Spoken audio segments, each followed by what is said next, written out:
Hello student. Today we will start the difference between cost and costing. What are the difference between cost? What is mean by cost? And what are the difference between cost and costing? So today we learn the meaning and definition of cost. In this concept we have to see that what are the concept, what are the meaning of cost. The term cost may be defined as a noun or a verb as follows. यहाँ पे उन्होंने क्या बताया कि cost में भी define, cost किस में डिफाइन की जाती है, जिसका मतलब होता है कि वो नाम है और क्रियापद है, नाम और क्रियापद, नाउन एंड वर्ब, इस हिसाब से कॉस्ट का मीनिंग यहाँ पे डिफाइन किया गया है. तो हम देखेंगे as a noun, as a noun, नाम की वजह से कॉस्ट कैसे जाना जाता है. What are the name of cost and what is the meaning of cost as a noun? The amount of expenditure incurred on or attributable to specify thing or activity. हम जो भी क्रिया करते हैं, हम जो भी चीज बनाते हैं, हम जो भी चीज करते हैं, उसके लिए हम जो एक्सपेंडिचर करते हैं, जो हम अमाउंट स्पेंड करते हैं, amount spend is called expenditure. चीजें करते हैं, एक्टिविटीज करते हैं, उसके लिए जो हम चीज या चीजों के लिए जो हम अमाउंट स्पेंड करते हैं उसको हम क्या बोलते हैं, कॉस्ट. एज अ नाउन के हिसाब से उसे जाना जाता है, वो कॉस्ट है. As a verb, to ascertain the cost specified things or activity, जहाँ पे हम थिंग्स और एक्टिविटी के लिए खर्चा नहीं करते लेकिन वो थिंग्स और एक्टिविटीज हम स्पेसिफाई करते हैं, तो उसको हम यहाँ पे वर्ब के हिसाब से कॉस्ट यानी वर्ब, ओके, इस हिसाब से उसे जाना जाता है. तो आगे हम डेफिनेशन देखेंगे. ICMA लंदन, ICMA इंस्टीट्यूट है, institute of cost and management accounting. यहाँ पे मैंने उसका फुल फॉर्म भी दिया है, institute of cost and management accounting, ICMA. London में है ये इंस्टीट्यूट. उस इंस्टीट्यूट में की गई डेफिनेशन है कॉस्ट की. So definition of ICMA London. Cost is the amount of expenditure incurred on or attributable to a specified things or activity. हमने जो यहाँ पे नाउन में देखा है वही यहाँ पे उन्होंने डेफिनेशन में डाला है, यानी इसका मतलब यही है, जो भी हम चीज करते हैं, जो भी हम काम करते हैं, जो भी हम थिंग्स रहती है, एक्टिविटी रहती है, उसके लिए जो एक्सपेंडिचर किया जाता है उसको हम क्या बोलते हैं, कॉस्ट. देन शिलिंग लॉ, ये अदर सेकेंड ऑथर है. यहाँ पे हम दो डेफिनेशन देख रहे हैं. एग्जाम में अगर क्वेश्चन आता है इसके ऊपर what is mean by cost and gives the features of cost, तब आपको दो डेफिनेशन उसमें लिखने पड़ते हैं. तो यहाँ पे मैंने दो डेफिनेशन जो छोटी छोटी है आपके ध्यान में आएगी, जो सिंपल वर्ड में है वही हमने यहाँ पे देखना चाहा है. तो शिलिंग लॉ इन्होंने क्या बताया, देखो, cost represent the resources that must be sacrificed to attain a particular objectives. जो हम पर्टिकुलर ऑब्जेक्टिव्स अटेंड कर रहे हैं उसको सैक्रिफाइस करने के लिए, सैक्रिफाई होने के लिए जो रिसोर्स बताया गया है, जहाँ पे हम कुछ अमाउंट पे करते हैं उसको यहाँ पे कॉस्ट, जो ऑब्जेक्ट है उसका जो अटेंड किया गया ऑब्जेक्ट सैक्रिफाई करने के लिए जो मीनिंग बताया गया है उसको यहाँ पे कॉस्ट रिप्रेजेंट किया गया है.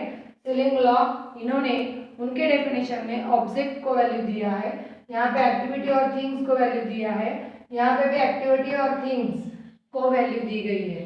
यानी आपके ध्यान में आ रहेगा, कॉमनली हम जो भी चीज़ एक्सपेंड करते हैं, जो भी चीज़ खुद के लिए लेते हैं, जब हमें उसके लिए जो अमाउंट देनी पड़ती है उसको हम क्या बोलते हैं, कॉस्ट. अभी ये पेन है, इसके लिए मैंने 25 रुपीज़ पे किया, तो ये 25 उसका क्या हुआ, कॉस्ट हुआ. आया ध्यान में? ये बेसिक कॉन्सेप्ट है, इसके लिए मैंने यहाँ सिंपल वर्ड में आपको समझने के लिए यहाँ पे जो सिंपल डेफिनेशन दो ली है और उसका मीनिंग नाउन और वर्ब से कैसा आता है यहाँ पे हमने देखा है. आगे हम देखेंगे costing. What is mean by costing. अभी ये सब basically information, how to maintain cost, how to contain cost, cost कैसे क्रिएट होती है, वो हमने फर्स्ट वाले पार्ट में देखा है. अभी सेकंड वाले पार्ट में हम ये देखेंगे कि कॉस्टिंग का मतलब क्या है, what is mean by costing. Cost मालूम है लेकिन उसका कॉस्टिंग कैसे किया जाता है, कॉस्ट मालूम है लेकिन उसको कैसे मॉडिफाई किया जाता है, फॉर्मेट में या स्पेसिमेन में कैसे लाया जाता है। यहाँ पे हम वही देखेंगे, costing is simply cost finding. अभी मैंने आपको बताया कॉस्ट को कॉस्टिंग में लाया जाता है, उसको एक फॉर्मेट में लाया जाता है। तो फॉर्मेट में लाने के लिए कॉस्ट फाइंड आउट करनी पड़ती है या कॉस्ट के हिसाब से उसको कॉस्टिंग बनाया जाता है। यहाँ पे देखो इट्स अ प्रोसेस टेक्निक्स, ये क्या है, प्रोसेस है, टेक्निक है, और जो प्रोसीजर में लाई जाती है, प्रक्रिया में लाई जाती है। It's include all principles rules and regulation. इसमें बहुत सारे प्रिंसिपल रहते हैं, प्रिंसिपल यानी तत्व रहते हैं, सही है ना। अगर आपको कोई काम करना है, कोई चीज करनी है, आपको पढ़ाई भी करनी है, तो आपका रूल रहता है, आप कुछ प्रिंसिपल लेके बैठते हैं। जैसे कि आपको किसी की भीड़ अच्छी नहीं लगती, आवाज़ अच्छी नहीं लगती, शांत जगह पे बैठ के आप पढ़ाई कर सकते हैं, तो वो पढ़ाई करने के लिए आपको जैसे प्रिंसिपल्स रूल्स रेगुलेशन रहते हैं, वैसे यहाँ पे कॉस्टिंग करने के लिए हमें भी कुछ प्रिंसिपल्स रूल्स रेगुलेशन फॉलो करने पड़ते हैं। जैसे आपने अकाउंट में देखा, फाइनल अकाउंट बनाना पड़ता है। फाइनल अकाउंट हम सिर्फ बोलते हैं, लेकिन उसके लिए हमें क्या क्या प्रिपेयर करना पड़ता है, उसके लिए हमें जर्नल एंट्री देखनी पड़ती है। बेसिकली आपने 11th-12th में देखा है, उसके लिए जर्नल एंट्री यानी ट्रांजेक्शन करना पड़ता है पहले। जैसे कि एक्स ने वाई से गुड्स परचेज किया, तो यहाँ पे ट्रांजेक्शन हुआ, उस ट्रांजेक्शन से आपको कौन कौन से अकाउंट उसमें आते हैं वो फाइंड आउट करना पड़ता है। अकाउंट आने के बाद आप उसको जर्नल एंट्री में कन्वर्ट करते हैं, जर्नल एंट्री को आप लेजर में कन्वर्ट करते हैं, लेजर के बाद आपका ट्रायल बैलेंस आता है, पैसे मिले या गए, डेबिट में क्या आता है, एक्सपेंडिचर आता है, क्रेडिट में क्या आता है, इनकम आता है, ट्रायल बैलेंस बनाते हैं। ट्रायल बैलेंस बनाने के बाद आपको क्या करना पड़ता है, trading account, profit and loss account and then balance sheet. In these three format, you have to take first gross profit, then net profit, and then capital balances is completed, and after all, you have to complete, you have to tally of your balance sheet. Okay, that is the process, that is the procedure. So how to calculate of final account, how to calculate of tally of balance sheet, you know that, and you studied in 11th 12th standard and also in FYBCom. That is the rules, that is the techniques, how to maintain, how to calculate, how to take a manufacturing format. Okay, जैसे कि trading account में सब manufacturing आता है, profit and loss में सब income expenditure आता है, और बैलेंस शीट में सब लायबिलिटीज और एसेट्स आते हैं। These are the rules, these are the rules, किसमें क्या लेना है ये हमें रूल्स के हिसाब से बताया जाता है। तो यहाँ पे भी कॉस्टिंग में वैसा ही है, कॉस्टिंग में भी हमें क्या बताया गया है, उसके लिए रूल्स है, उसके लिए प्रिंसिपल्स है, कुछ तत्व है, और उस रूल और प्रिंसिपल के हिसाब से उसमें कुछ रेगुलेशन क्रिएट हुए गए हैं। तो यहाँ पे हमें कॉस्टिंग में वही फाइंड आउट करना है। जैसे कि मैंने आपके लिए कल एक प्रॉब्लम लिया, सिंपल सा प्रॉब्लम था फर्स्ट वाले लेक्चर में। In last lecture we have to see in that in last lecture we have to calculate the financial and cost department, how to manage of financial department and how to management of cost department, how to calculate of cost and expenditure of that particular product. Hamam, Rexona and ग्लेरिल, हमने वो तीन example देखे last lecture में। At that time you have to see also how to calculate, how to stack and how to format of calculation of the cost. So we know that how to calculate of cost in a simple way. We have to see in last lecture. Okay. तो last lecture में हमने उसको देखा है, पढ़ा है, जाना है कि उसका कुछ तो फॉर्मेट रहता है और उस फॉर्मेट में हमें वो कैलकुलेशन करना पड़ता है। यहाँ पे भी देखो उन्होंने वही बताया हमें, ये प्रोसेस है, टेक्निक है, और ये प्रोसीजर भी है। यहाँ पे भी कुछ टेक्निक्स हमें फॉलो करने हैं, कुछ फॉर्मेट है, यहाँ पे भी हमें एक प्रोसेस है, स्टेप्स है, उसके लिए स्टेप्स है, एक चीज करने के बाद दूसरी करनी पड़ेगी, दूसरी करने के बाद तीसरी करनी पड़ेगी, बाद में आपका वो जो अकाउंट रहेगा। इसको यहाँ पे देखो क्या बोला है, institute of cost and management accounting बोला है, यानी यहाँ पे भी कॉस्टिंग का भी हमें अकाउंटिंग करना पड़ता है, इसीलिए यहाँ पे कॉस्टिंग ये वर्ड यूज किया गया है, आपके ध्यान में आया रहेगा। So here we see the it's include all the principles and rules and regulation of calculating cost. क्या करना है हमें, कॉस्ट को कैलकुलेट करना है। यहाँ पे आपने क्या देखा, सिर्फ कॉस्ट का मीनिंग देखा, कॉस्ट की इंफॉर्मेशन देखी, डेफिनेशन देखा, और कॉस्ट कैसे आया है, नाउन के हिसाब से और वर्ब के हिसाब से, वर्ब यानी क्रियापद। ये सब हमने यहाँ पे देखा है। दो डेफिनेशन लंदन और शिलिंग लॉ की।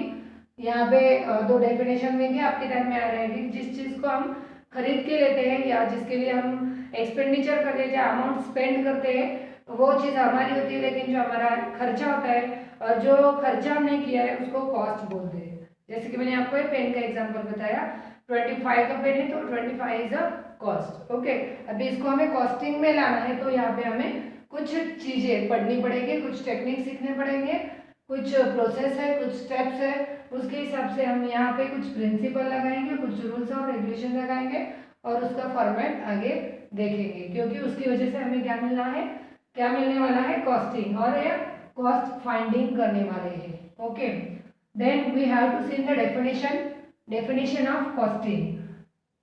Same institute ICMA from London, here we see London के इंस्टीट्यूट से बनाई गई डेफिनेशन है, institute of cost and management accounting. It is a technique and process. यहाँ पे देखो फिर से वापस से उन्होंने क्या बताया है डेफिनेशन में भी, ये टेक्निक है एंड प्रोसेस, ये प्रक्रिया भी है, ऑफ एसर्टनिंग कॉस्ट, जो हमें कॉस्ट निकालनी है, जिसका हमें फॉर्मेट बनाना है, उसकी ये क्या है, टेक्निक और प्रोसेस है। यहीं पे हमें वो टेक्निक और प्रोसेस सीखनी है, उसका फॉर्मेट जानना है। सेकेंड एक डेफिनेशन मैंने लिए यहाँ पे, हैरोल्ड जेम्स, इनका नाम है हैरोल्ड जेम्स। ये कहा कि ये बताया नहीं, लेकिन उन्होंने डेफिनेशन में भी ऐसा ही कुछ सिंपली वर्ड यूज किया है। उन्होंने यहाँ पे भी हमें डेफिनेशन के हिसाब से कॉस्टिंग क्या चीज है ये बताने का प्रयास किया है। Okay, costing is the proper allocation of expenditure. Costing में प्रॉपर एलोकेशन किया जाता है या कॉस्टिंग में कितना खर्चा आया है इसे फाइंड आउट किया जाता है।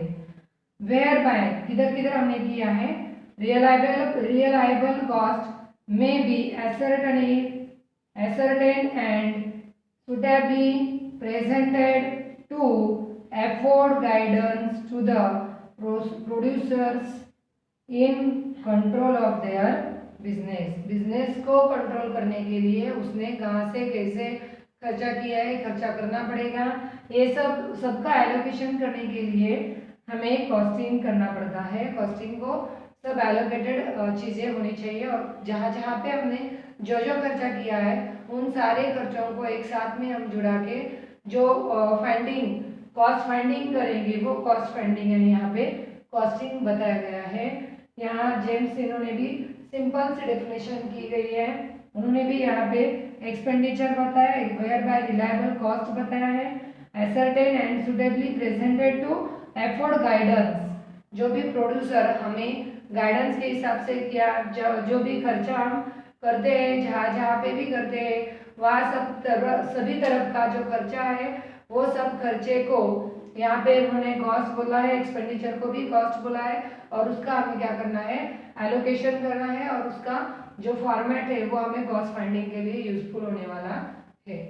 यहाँ पे मैंने 2 पॉइंट लिखे, जैसे हमने आज कॉस्ट और कॉस्टिंग देखा, तब अब हमें आगे के लेक्चर में cost accounting and cost accountancy, what is mean by cost accounting and what is mean by cost accountancy, ये हमें सीखना है। यहाँ पे हम ये 2 चीजें ध्यान में रखेंगे, कॉस्ट किसे बोलते हैं और कॉस्टिंग किसे बोलते हैं। कॉस्ट यानी एक चीज की कॉस्ट, कॉस्टिंग यानी अनेक चीजों की कॉस्ट मिला के एलोकेटेड करके जो फॉर्मेट क्रिएट किया जाता है उसका कैलकुलेशन, उसका वैल्यूएशन, उसका टैली प्रोसेस हम यहाँ पे सीखना है। जो फॉर्मेट हम करेंगे वो आगे के लेक्चर में हम देखेंगे। तो आगे के लेक्चर में हम cost accounting and cost accountancy ये दोनों कॉन्सेप्ट देखेंगे। तो यहाँ पे मैं अभी फिलहाल रुकती हूँ। आपको ये बेसिक कॉन्सेप्ट ध्यान में आई रहेगी, इसको सोचो, देखो, पढ़ो और सीखो। Okay, thank you.